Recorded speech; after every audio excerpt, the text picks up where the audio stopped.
રામ નારાયણ રામ. મંચ પર બેસીને અને ખોટી દલીલો આપી કોઈ કામ નહીં થાય. જે લોકો ધર્મના નામ પર વ્યવસાય કરી રહ્યા છે તેમને સમજાવવું પડશે કે જુઓ, હું લાખો શિષ્યોને રાહુ અને શનિની સ્થિતિનો ભય બતાવીને ડરાવી શકું છું, પણ એવું કરવું યોગ્ય નથી.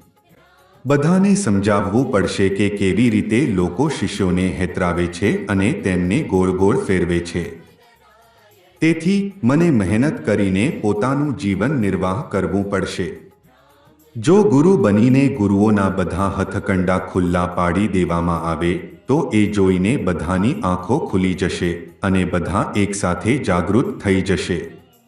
આવી શિક્ષા દ્વારા સ્વતંત્ર રીતે અનંત જ્ઞાનના માર્ગ પર આગળ વધી શકાય. શાસ્ત્રો, ગ્રંથો અને ઉપનિષદો એ માટે છે કે તેઓ દ્વારા જાણી શકાય કે સિદ્ધિ અને મુક્તિ કેવી રીતે પ્રાપ્ત થાય.